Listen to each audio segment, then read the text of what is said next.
మనతో పాటు BJP corporator ఉన్నారు. ఒకసారి మాట్లాడే ప్రయత్నం చేద్దాం. సభ యొక్క ముఖ్య ఉద్దేశం ఏంటి, ఎందుకని పెట్టిరు ఇవాళ?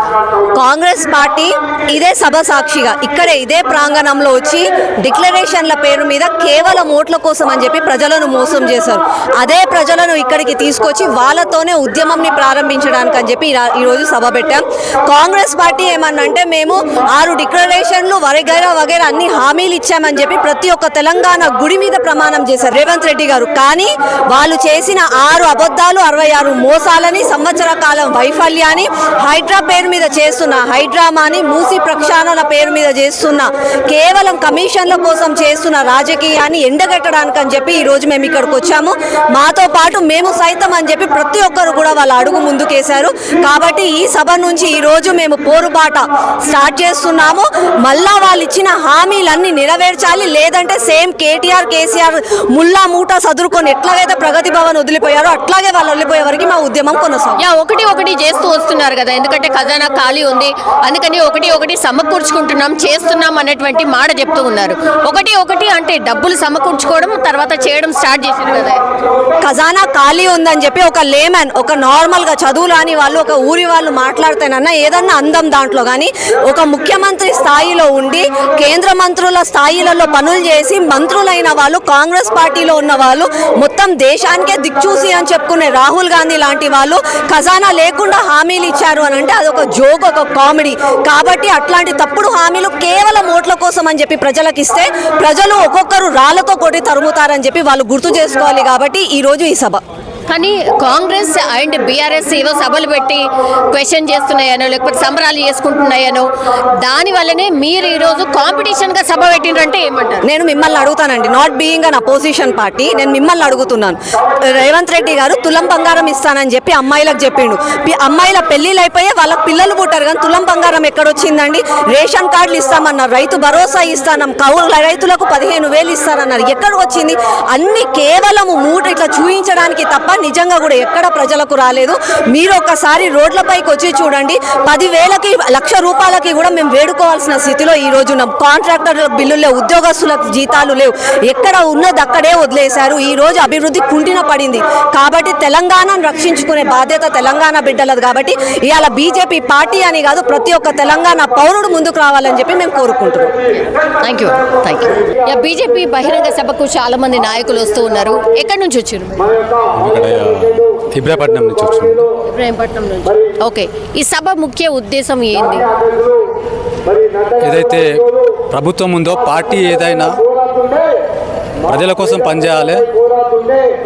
నేను ఒకటే చెప్తున్నాను, ఏంటంటే ప్రజలకు, ప్రభుత్వాలకు కూడా గత టీఆర్ఎస్ ప్రభుత్వం కానీ అసలు టీఆర్ఎస్ఆ బీఆర్ఎస్ఆ మాకు అర్థమైతే లేదు, వాళ్ళకేం అర్థమవుతుందో. బీఆర్ఎస్ అంటారు, టీఆర్ఎస్ అంటారు. అదేవిధంగా కాంగ్రెస్ కూడా 10 ఏళ్ళ టీఆర్ఎస్ అయితే పనిచేస్తుందో అదేవిధంగా కాంగ్రెస్ కూడా అదేవిధంగా పనిచేస్తుంది. ఒకటే ఎగ్జాంపుల్, ఉదాహరణ, ఏదైతే పథకాలు అంటున్నారు, ఒక కళ్యాణ లక్ష్మి తీసుకుందాము. గత ప్రభుత్వం కానీ ఈ ప్రభుత్వం కానీ మీరు ఎవరికి ఇస్తున్నారు? ఒక 10 ఎకరాలు ఉండి కోట్ల ఆస్తులు ఉన్న వాళ్ళకు 10 రోజుల నెల రోజుల కళ్యాణ లక్ష్మి ఇస్తున్నారు. అదే అసలు ఎక్కడ రావట్లేదు కదా కళ్యాణ లక్ష్మి వస్తుందా అంటే ఇచ్చిన వాళ్ళకు కూడా. గత ప్రభుత్వంలో అయితే పొలాలు ఉన్న వాళ్ళకి, డబ్బులు ఉన్న వాళ్ళకే ఇచ్చిర్రు, లేని వాళ్ళకైతే లేదు. ఈ ప్రభుత్వంలో కూడా తులం బంగారం అన్నారు, అది కూడా లేదు. ఒకవేళ ఇచ్చినా కూడా ఫైరవీలతో జరుగుతుంది. ఏదైనా ఏ ప్రభుత్వం అయినా ఒకటే, అది కాంగ్రెస్ అయినా ఏదైనా ఒకటే చెప్తున్నాము. ఏదైతే పరిపాలన అనేది పారదర్శకంగా ఉండాలి, ప్రజలకు చెప్పి చేయాలి. కానీ ఏ ప్రభుత్వం అయినా, ఇప్పుడు కాంగ్రెస్ ప్రభుత్వం కూడా చెప్పేది ఒకటి ఉంది, చేసేది ఒకటి ఉంది. మా భారతీయ జనతా పార్టీ ఏదైతుందో ఎవరికి భయపడేది లేదు. జనం కోసం, సమాజం కోసం పనిచేస్తాం. ఏవైతే ఉచితాలు ఉన్నాయో అవి తీసేసి విద్య, వైద్యం, ఆరోగ్యం ఉందో దానికోసం మేము పనిచేస్తాం. ఏదైతే జనం ఉన్నారో అది మీరు ఓటేసే ముందు ఒక్కసారి ఆలోచించి ఏ ప్రభుత్వాన్ని, ఏ నాయకుని ఎన్నుకోవాలనో ఆలోచించి మీరు ఓటేయాలని ఒక జనాన్ని మేము కోరుతున్నాం. ప్రతిపక్షంలో ఉన్నప్పుడు ఏ పార్టీ అయినా ఇట్లే మాట్లాడుతుంది, అధికార పక్షంలోకి వచ్చిన తర్వాత ఏ జనో గదే చేస్తుంది అన్న అభిప్రాయం జనాలకు కూడా అర్థమైంది. ఇప్పుడు మీరు చెప్తున్న మాటలు కూడా రాజకీయ పార్టీలు, ఆ రాజకీయ నాయకులు అంటే ఇంతే అన్నదానికి వచ్చేసారు జనాలు. ఇప్పటివరకు తెలంగాణలో బీజేపీకి సీట్లు పెంచుకుంటూ పోయారు, కానీ అధికారం లేదు. అధికారం ఇస్తే అది మేము ఖచ్చితంగా చేసి చూపెడతాం. మేము మాటలు చెప్పే పని కాదు. అయితే మాట చెప్తామో అది చేసి చూపెడతాం. మోడీ ఏదైతే ఉన్నాడో ఏదైతే చెప్పిండో అదే చేస్తున్న వ్యక్తి. చెప్పేది ఒకటి చేసేది ఒకటి. మా భారతీయ జనతా పార్టీలో కానీ మా కార్యకర్తల్లో కానీ మా నాయకుల్లో కానీ అట్లాంటిది లేదు. 8 మంది ఎంపీలను ఇస్తే అసలు ప్రజల కోసం మీరు ఏం పోరాటం చేసిండ్రు? గ్రౌండ్ లెవెల్లో అసలు ఏడుంది పార్టీ? ఎంపీలు ఒకవైపు ఉంటారు, ఎమ్మెల్యేలు ఇంకోవైపు ఉంటారు. ఒకళ్ళకి సమన్వయం లేదు. ఒకళ్ళు మాట్లాడతారు, ఇంకోటి మాట్లాడతారు. ఇది మీ పైన గ్రౌండ్ లెవెల్లో ఉన్నటువంటి అభిప్రాయం. మేము ఈరోజు తెలంగాణ 4 నుంచి 8 వరకు వచ్చినాం. ఏం చేయాలో మాకు తెలుసు, అది చేస్తాము. 2 నుంచి 300 వరకు వచ్చినాం. ఏమనుకున్నాం అది చేసి చూపెట్టినాం. ఎవరో ప్రతిపక్షాలకు ఇంకో ఎవరో మాట్లాడతారు అంతేగాని మా పార్టీ ఎప్పుడైనా ప్రజల కోసం అభివృద్ధి కోసం సిద్ధంగా కట్టుబడి ఉంది. ఈరోజు తెలంగాణలో కూడా ఇంకొక కొద్దిగా టైం పడుతుంది కానీ ఎట్లయినా ఖచ్చితంగా మేము రాష్ట్రంలో అధికారం చేపడతాం. బండి సంజయ్ను మార్చిన తర్వాత మీ పార్టీ చాలా వీకెన్ అయిపోయింది. కిషన్ రెడ్డిని పెట్టేది కాదు, బండి సంజయ్నే కొనసాగించేది అనేది ఒక వర్షన్. ఆ తర్వాత నెక్స్ట్ ఇప్పుడు బండి సంజయ్య, ఈటల రాజేందర్, ధర్మపురి అరవింద ఇట్లా ఎంతమంది కొట్లాడతారు? ఎవరికి పదవి ఇచ్చినా అందరం కలిసి మేమందరం కలిసి జనం కోసం పనిచేస్తాం తప్పితే వేరే ఏదో ఏవైతే గ్రూపులు అట్లాంటివన్నీ లేదు. అది వేరే ప్రతిపక్షాలు చెప్తున్నది. ఆ ప్రతిపక్షాలను పట్టుకొని ఈ క్వశ్చన్లకు సమాధానం చెప్పాల్సిన అవసరం లేదు. మేము ఖచ్చితంగా రాష్ట్ర అభివృద్ధికి, దేశం కోసం, జనం కోసం పనిచేయడానికి మాత్రమే ఉన్నాం. 10 ఏళ్ల నుంచి కూడా మేము ఖచ్చితంగా తెలంగాణలో అధికారంలోకి వస్తామని చెప్తుంది తప్పించి అట్లాంటి చేతలు మాత్రం బీజేపీ సర్కార్ చేయట్లేదు. స్కోప్ ఉన్నా చేయలేదు. మొన్నటి ఎలక్షన్స్ అప్పుడు కూడా బీఆర్ఎస్ బీజేపీ ఒక్కటే అని ప్రచారం జరిగినా మీరు దాన్ని స్టాప్ చేయలేకపోయారు. అక్కడ డ్యామేజ్ అయింది అని అంటే మీరేం చెప్తారు? ఈసారి మేము అధికారానికి దగ్గర వచ్చినాం. మరి 8 ఎంపీ సీట్లు వచ్చినాయి అంటేనే దాదాపుగా తెలంగాణలో మేము పాగా వేసినట్లే. మాకెంత బలం ఉందో కాంగ్రెస్ కూడా అంతే బలం ఉంది. వచ్చే ఎలక్షన్లో డెఫినెట్గా మేము విజయం సాధిస్తామని చెప్పి మేము ధీమా వ్యక్తం చేస్తాం. కానీ మీరు గ్రౌండ్ లెవెల్లో అంటే అసెంబ్లీ ఎన్నికల్ని పక్కన పెడదాం, 8 మీరైనా ఎక్స్పెక్ట్ చేసినారా ఎంపీ సీట్లు తెలంగాణలో? మేము 12 ఎక్స్పెక్ట్ చేసినాము. 12 నుంచి 14 చేసినాము. 4 సెకండ్ ప్లేస్లో. మరి ఆశ ఎక్కువ లేదు మేడం, కరెక్టే చెప్తున్నాము. ఇప్పుడు జిహెచ్ఎంసీ చూసుకున్నట్లయితే చూడండి మీరు ఒకేసారి ఎలా జంప్ అయినాము. ఆ నుంచి ఎంపీ సీట్లు కూడా అంతే. రాబోయే కాలంలో డెఫినెట్గా మీరు చెప్తున్నారు కదా, మా వైఫల్యాలను కూడా అధిగమించి ఈసారి డెఫినెట్గా మేము అధికారంలోకి వస్తామని. మీ అధ్యక్షుడు ఎవరైతే బాగుంటుంది? మా అధ్యక్షునితో పని ఉండదండి. ఇది బీజేపీ పార్టీ అంటే ఇంటి పార్టీ కాదు, సొంత పార్టీ కాదు. మేము అధ్యక్షుడు ఎవరున్నా పని చేస్తాము. కార్యకర్తలు మేము అంతా అడ్వకేట్స్. ఇప్పుడు ఇక్కడ ఉన్న వాళ్ళంతా మేము లీగల్ సెల్ నుంచి మాట్లాడుతున్నాము. మాకు అధ్యక్షునితో పని ఉండదు. మాకు ఎప్పుడైనా అధ్యక్షుడు ఎవరున్నా కూడా పని చేస్తాం మేము. పార్టీ నుంచి ఒక మెసేజ్ రావాలి అంతేనా?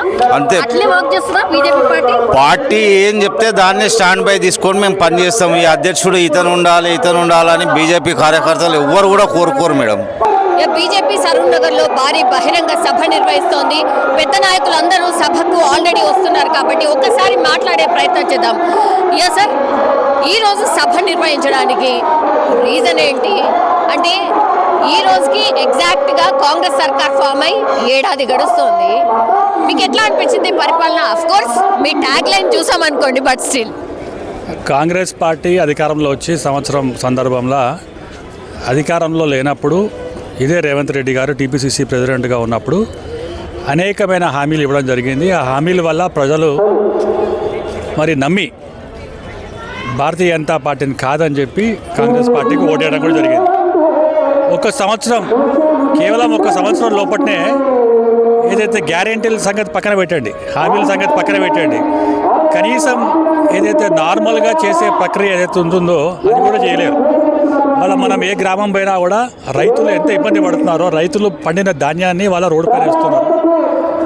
ఉద్యోగస్తులు మనకు ఉద్యోగాలు వస్తాయని చెప్పి అనేక కథలు కన్న వాళ్ళు కూడా ఇవాళ రోడ్లపై తిరుగుతున్నారు. మహిళలు ఇటువంటి అనేకమైన చెప్పుకుంటూ పోతుంటే చాంతాడంతా వాళ్ళ మీద అనేకమైన ఆరోపణలు ఉన్నాయి. ఈ ఆరోపణలన్నీ కూడా భారతీయ జనతా పార్టీ కేవలం మీరు ఇచ్చిన హామీల వల్లనే ఇవాళ ప్రజలు మోసపోయినారు. ఆ హామీలు నెరవేర్చలేదు. హామీలు నెరవేర్చాలని చెప్పి మేము ఒక సభ పెట్టినాం. ఇవాళ ఇది కేవలం ఉత్తుత్తి మాటలతో చెప్పి ఒక సమస్యను పక్కదారి పట్టించి ఇంకొక సమస్యను తెరపైకి తీసుకొచ్చి అభివృద్ధి కార్యక్రమాలు చేస్తామని చెప్పి అటు మోదీ గారిని, ఇటు భారతీయ జనతా పార్టీ నాయకులను, ఇటు బీఆర్ఎస్ నాయకులను, బీఆర్ఎస్ గత ప్రభుత్వాన్ని తిట్టడం తప్పితే ఎటువంటిది ఒరిగింది లేదని చెప్పి భారతీయ జనతా పార్టీ ఆరోపిస్తుంది. నరేంద్ర మోడీ గారు మొత్తం మీ లీడర్స్ అందరినీ కలిసిన తర్వాతనే కొంత బీజేపీ యాక్టివ్ అయినట్టు కనిపిస్తోంది అని అంటే నిజమా? అదేం లేదండి. ఇప్పుడు కిషన్ రెడ్డి గారు మాకు ఈ యొక్క సందర్భంలో ఆల్మోస్ట్ 2 నెలల ముందు చెప్పినట్టు జరిగింది. ఈ 7వ తారీఖు నాడు సంవత్సరం అవుతుంది కనుక మనం ఏం చేస్తే బాగుంటుందని చెప్పి మా నాయకుల దగ్గర నుంచి మొదలుకొని కార్యవర్గ సభ్యుల దగ్గర నుంచి పడుకొని గ్రామ స్థాయిలో ప్రతి ఒక్కరిని కూడా భారతీయ జనతా పార్టీ కార్యకర్తలను అడిగి తెలుసుకొని ఈ సభ ఆల్రెడీ ప్రీఫిక్స్డ్. వాళ్ళ మోదీ గారు మాకు అపాయింట్మెంట్ ఇస్తారని చెప్పి అప్పుడు తెలియదు కదా. సో ఈ సభ ముందే ప్లాన్ చేసినాం మేము. ఏదైతే గ్రామాల్లో కూడా, తర్వాత మండలాల్లో కూడా, తర్వాత జిల్లాల్లో కూడా బైక్ ర్యాలీలతో పాటు ఒక కార్నర్ మీటింగ్ కూడా పెట్టి ఆ స్పందన చూస్తుంటే ఇవాళ మాకే ఆశ్చర్యం వేస్తుంది. అంటే ప్రజలు ఇంత మోసపోయినారా, ఇంత ఇబ్బందులు పడుతున్నారా అనేది. ఇవాళ మోదీ గారి కనుక లేకుంటే ఇవాళ దేశం ఎక్కడ పోతుందో అనే మనకు సంగతులు తెలిసింది. కాంగ్రెస్ పార్టీ మొన్న హర్యానా ఎన్నికల్లో కానీ, జమ్మూ అండ్ మన కాశ్మీర్ ఎన్నికల్లో కానీ, ముఖ్యంగా మహారాష్ట్ర ఎన్నికల్లో కానీ భారతీయ జనతా పార్టీని పదే తిట్టడం జరిగింది. అయినా కూడా మాకు ఎంత మంచి బహుమతి వచ్చిందో దీన్ని బట్టి మనకు ఒక అందాజా వస్తుంది. కాంగ్రెస్ పార్టీని ఎవరు నమ్ముతలేరు, భారతీయ జనతా పార్టీని నమ్ముతున్నారు. ఇప్పుడు సౌత్ మీద దృష్టి పెట్టబోతోందా బీజేపీ? ఈ టాక్ పెద్ద ఎత్తున వినిపిస్తోంది. మరి మాకు ప్రతి ఒక్క ఎన్నికలు ఇంపార్టెంట్. ఈవెన్ కార్పొరేషన్ దగ్గర నుంచి మొదలుకొని మరి పార్లమెంట్ ఎన్నికల దాకా మాకు ప్రతి ఒక్క ఎన్నికలు ఇంపార్టెంట్. ఇది సౌత్, నార్త్, ఈస్ట్, వెస్ట్ అని చెప్పి ఏం లేదు. దేశం మొత్తం కూడా మేము కాన్సన్ట్రేట్ చేస్తున్నాం. అందులో భాగంగానే తెలంగాణలో పెంచుతున్నాం. తెలంగాణ అనేది మొదటి నుంచి చెప్తున్నాము gateway of south India Bharatiya Janata పార్టీకి. సో ఇక్కడ అధికారం రావాల్సిన అవసరాన్ని మేము ప్రజలకు చెప్తున్నాం. అన్ని పార్టీలకు అవకాశం ఇచ్చినారు, భారతీయ జనతా పార్టీ కూడా అవకాశం ఇవ్వాలని చెప్పి మేము పదే ప్రజలకు చెప్తున్నాం. ఎందుకంటే వేరే రాష్ట్రంలో చూస్తుంటే కూడా ఎంత అభివృద్ధి చెందుతుంది. మహారాష్ట్రలో మేము ఎంత మంచి బేరతో గెలిచినాం, మన హర్యానాలో గెలిచినాం, జమ్మూ అండ్ కాశ్మీర్లో గెలిచినాం.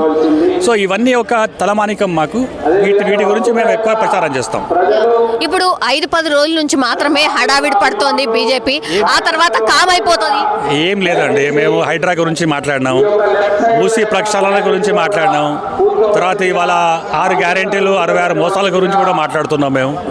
సో మాకు ఆర్గనైజేషన్ లెవెల్లో అంటే మా కార్యవర్గ ఏదైతే నిర్మాణం లోపట ఏదైతే మేము ఎన్నికల ప్రక్రియ ఉందో ఈ పార్టీకి సంబంధించినంత వరకు ఒక ఆర్గనైజేషన్ లెవెల్లో మేము పదే మా పోలింగ్ బూత్ స్థాయి నుంచి బలోపేతం చేస్తున్నాం. అదే నా క్వశ్చన్ కూడా అదే. గ్రౌండ్ లెవెల్ నుంచి స్ట్రాంగ్ అని కాబోతుంది చేస్తున్నాను అండి. ఇవాళ 30 లక్షల మంది మాకు ఆన్లైన్ మెంబర్షిప్ వచ్చినారు. ఏ పార్టీలో ఉందా చెప్పండి. ఆన్లైన్ మెంబర్షిప్ అంటే మీ దగ్గర మొబైల్ ఉంటే మీకు యూనిక్ నెంబర్ వస్తుంది. మీరు ఒక్కరే కాగలుగుతారు, ఇంకెవరు కాలేరు. 30 లక్షల మంది పైచులకి వాళ్ళ తెలంగాణలో వాళ్ళ భారతీయ జనతా పార్టీ వైపు చూస్తున్నారంటే మాకు వచ్చిన 70 లక్షల మందిలో 70 లక్షల ఓట్లు వాళ్ళ 30 లక్షలు మాకు వస్తున్నారంటే భారతీయ జనతా పార్టీకి నెక్స్ట్ లోపట్నే మా సమయం మొత్తం కేటాయిస్తున్నాం తప్పితే ప్రజా సమస్యలు కానీ, ప్రెస్ మీట్లు కానీ, లేకుంటే ప్రజల దృష్టి కానీ, మీడియా కానీ మేము వాటి గురించి కాన్సన్ట్రేట్ చేస్తున్నాం. ఎందుకంటే మేము 200 మందిని మేము ఒక పోలింగ్ బూత్లో మెంబర్షిప్ చేయాలి, అప్పుడే మాకు ఎలిజిబిలిటీ వస్తుంది. ప్రతి ఒక్క నాయకుడు 200 మెంబర్స్ను ఆన్లైన్ మెంబర్స్ని చేయాలి, వాటి మీద కాన్సన్ట్రేషన్ చెప్తే వేరే ఇప్పుడు అయిపోయిన తర్వాత చూడండి ఎట్లుంటుందో మా ప్రక్రియ. Thank you so much. BJP బహిరంగ సభకు చాలా మంది నాయకులు వస్తూ ఉన్నారు. ఎక్కడి నుంచి వచ్చారు? ఇబ్రాహీంపట్నం నుంచి వచ్చారు. ఇబ్రాహీంపట్నం నుంచి.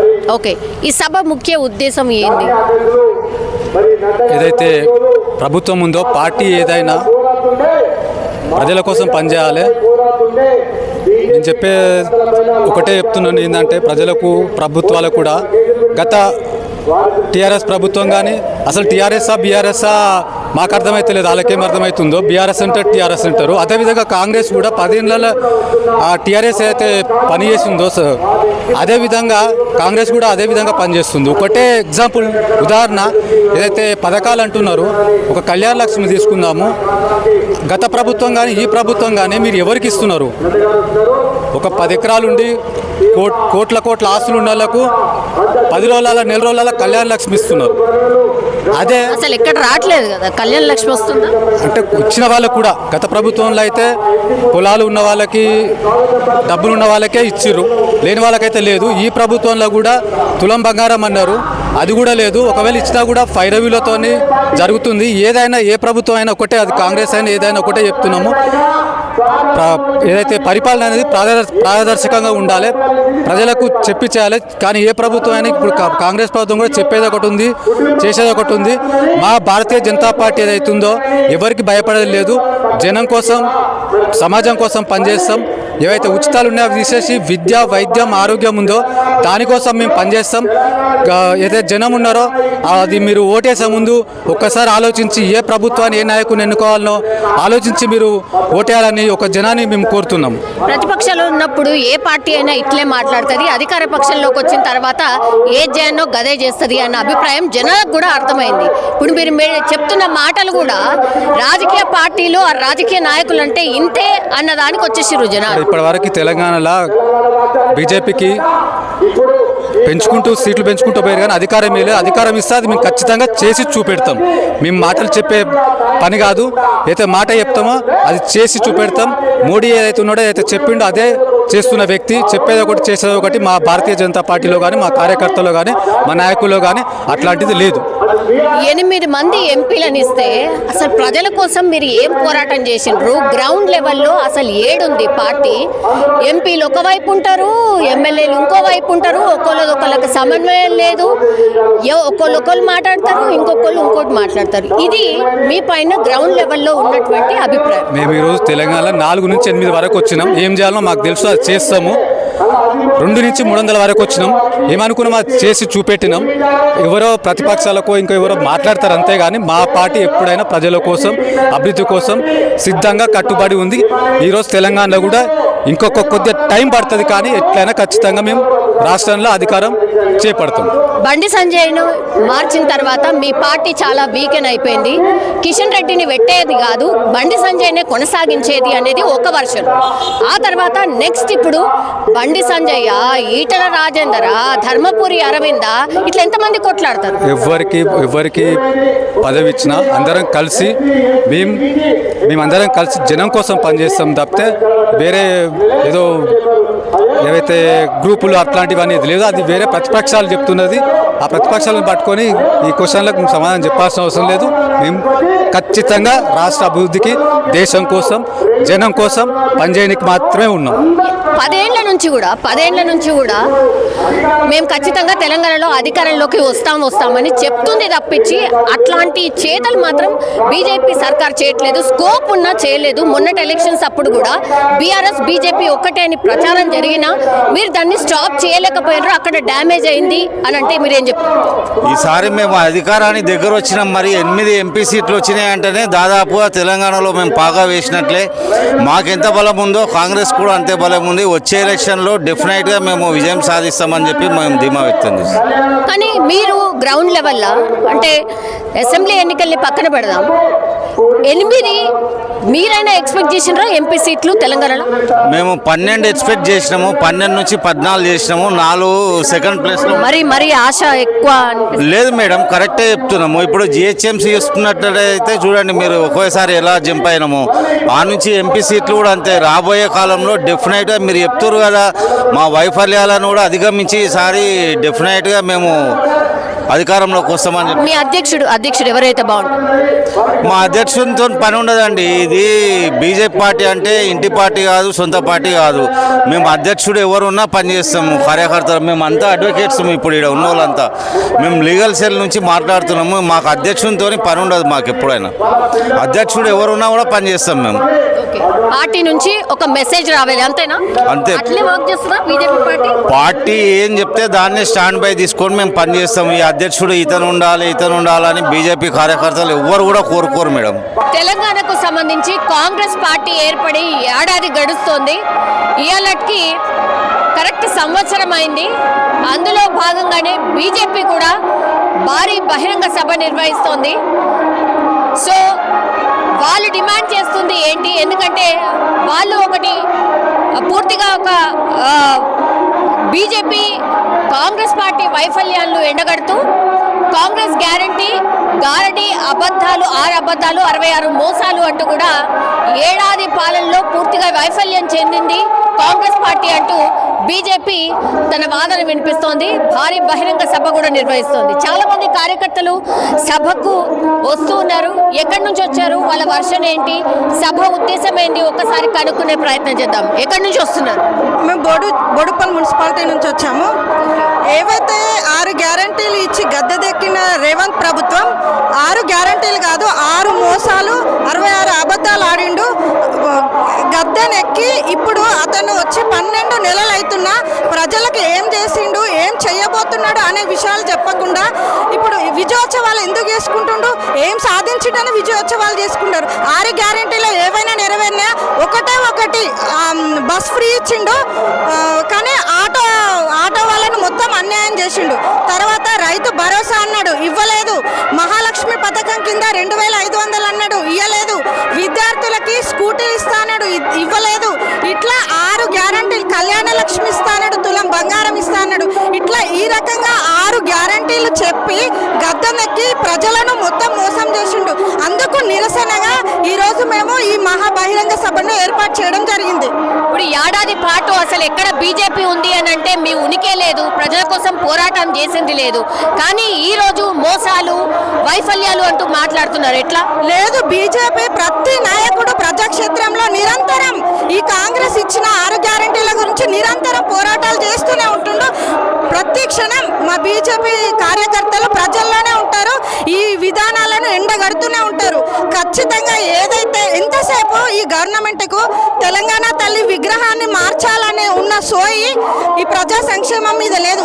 తెలంగాణ తల్లి కిరీటం పెట్టుకుంటే ఏమవుతుంది, ఒడ్డాలం పెట్టుకుంటే ఏమవుతుంది, కాసుల పేరు వేసుకుంటే ఏమవుతుంది, వేసుకోకుంటే ఏమవుతుంది? దానివల్ల తెలంగాణ ప్రజలకు ఏంటి లాభం? నువ్వు ఏవైతే ఇస్తా అన్నావో రైతులకు కానీ మహిళలకు కానీ ఆ 6 గ్యారంటీలను నెరవేర్చిన తర్వాత నీ ఉత్సవాలు చేసుకుంటే మంచిదని మా బీజేపీ పార్టీ గట్టిగా వాదిస్తుంది. ఓకే, మీరు సేమ్ నిజామాబాద్ ఎంపీ అరవింద్ లాగా కనబడుతున్నారు. నిజంగానే అంటే అరవింద్ అన్నని చూసినా మిమ్మల్ని చూసినా బ్రదర్స్ అనుకుంటారు. సోదరులమే కదా, ఒకటే పార్టీదా. ఈ రోజు బహిరంగ సభ నిర్వహించడానికి రీజన్ ఏంటి? నిజంగానే అంటే ఏదో కాంపిటీషన్ గా 2 పార్టీలు చేస్తున్నాయి కాబట్టి 3వ పార్టీ బీజేపీ ఉనికి కోసం చేస్తోందా ఈ సభ? బీజేపీ అట్లా ఎప్పుడు చేయదండి. బీజేపీ ఎప్పుడు ప్రజల పక్షాన్నే పోరాడుతుంది, ప్రజల సంక్షేమం గురించి ఆలోచిస్తుంది. ఈరోజు ప్రభుత్వం చేస్తున్న ఈ అవినీతి పాలన ఏదైతే ఉందో దాన్ని ఎండగట్టడమే ముఖ్య ఉద్దేశం ఇప్పుడు దాని గురించి.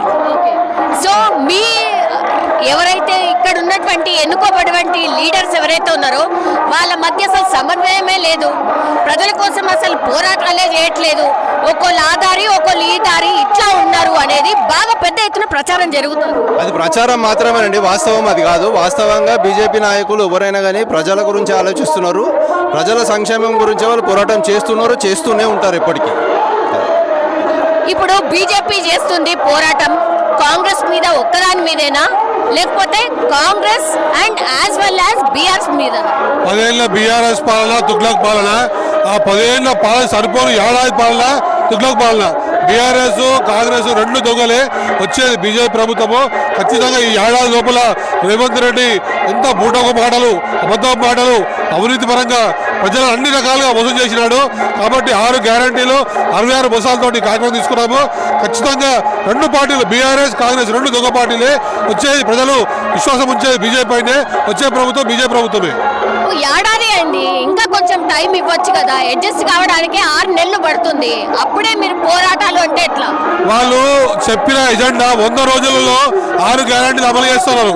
మేము ఏడాది సమయం ఇచ్చాం, ఇంకా 100 రోజుల్లో చేస్తున్న మాటలు ఒక్కటి తప్ప మిగతా అన్ని 420 420 హామీలు ఉన్నాయి. అన్ని హామీలు తొంగలో తొక్కి మాయమాటలతోటి, సర్వే పేరుతోటి, హైడ్రా పేరుతోటి, మూసీ పేరుతోటి సమయం వృధా చేస్తుంది తప్ప ప్రజల బాగోగులు ఏ రోజు పట్టించుకోవడం పాపనే ముఖ్యమంత్రి రేవంత్ రెడ్డి పోలేదు. ఇప్పుడు మీ అధ్యక్షుడు ఎవరైతే ఉన్నారో కిషన్ రెడ్డి గారు అంత పెద్దగా వర్క్ చేయట్లేదు కాబట్టి ఆయనను మార్చబోతున్నారు. కేంద్ర మంత్రిగా ఉన్నారు కాబట్టి ఆయనకు టైం సరిపోవట్లేదు, కార్యకర్తలకు టైం ఇవ్వట్లేదు, పార్టీ కార్యక్రమాల కోసం టైం ఇవ్వట్లేదు కాబట్టి అధ్యక్షుడిని మార్చబోతున్నారు అనేది ఒక సైన్. సరే అంటే పార్టీ పార్టీ కూడా మూడేళ్లకు ఒకసారి మారుస్తుంది అనుకోండి, ఎవరైతే బాగుంటుంది మీ ఒపీనియన్? మా అధ్యక్షులు అన్ని విధాలు ఆలోచించే వ్యక్తి, అతను అనుభవం గల వ్యక్తి, కేంద్ర మంత్రివర్యులు ఆచితూచి మాట్లాడతాడు, ముఖ్యమంత్రి రేవంత్ రెడ్డి మాట్లాడాడు. ఖచ్చితంగా అధ్యక్షుడు మా కిషన్ రెడ్డి గారు ప్రజల్లో ఉన్నాడు. మూసీ మీద పోరాటం చేశాడు, హైదరాబాద్ మీద పోరాటం చేశాడు. ఈటల గారు, బండి సంజయ్ గారు అందరూ ఉమ్మడిగా పోరాటం చేస్తున్నారు. ఎవరు కూడా ఊరికే కూర్చోలేదు. ఈ ప్రభుత్వంపై ఖచ్చితంగా పోరాటం చేస్తాము. భవిష్యత్తులో కొత్త అధ్యక్షుడు వస్తాడు. వచ్చిన తర్వాత పార్టీ పెట్టిన పార్టీ సిద్ధాంతం మేరకు అందరం కలిసికట్టే పనిచేస్తాము, కలిసికట్టుగా ముందుకెళ్తాము. పార్టీ ఎవరిని పెట్టినా కార్యకర్తలు ఐకమత్యంగా ఉండి ఖచ్చితంగా ఈ వైఫల్యాల ప్రభుత్వం పైన పోరాటం చేస్తామని తెలియజేసుకుంటాం. గతంలో హైదరాబాద్ లో మీరు స్ట్రాంగ్ అండే, ఇప్పుడు అంత స్ట్రాంగ్నెస్ కనిపిస్తలేదు. మొన్న 8 ఎంపీలు గెలిచిండ్రు కానీ అంతగానం ఎక్కువ బీజేపీ యాక్టివిటీ లేదు. అంటే కాంగ్రెస్ కి అవకాశం ఇచ్చాము, ఒకసారి ప్రజలు అవకాశం ఇచ్చారని వేచి చూసాము. వాళ్ళ అమలులో ఇప్పుడు మొత్తం విఫలమైనారు. ఖచ్చితంగా ఈ రోజు నుండి మా ఉద్యమాలు, మా ప్రభుత్వం వ్యతిరేకత కార్యక్రమాలు చురుగ్గా పాల్గొంటాము. అందరం కూడా ఎమ్మెల్యేలు, ఎంపీలు, కార్యకర్తలు, నాయకులు, జ్యేష్ఠ నాయకులు అందరూ కలిసికట్టుగా పనిచేసి ఈ ప్రభుత్వాన్ని ఖచ్చితంగా బుద్ధి చెప్తామని తెలియజేసుకుంటాం.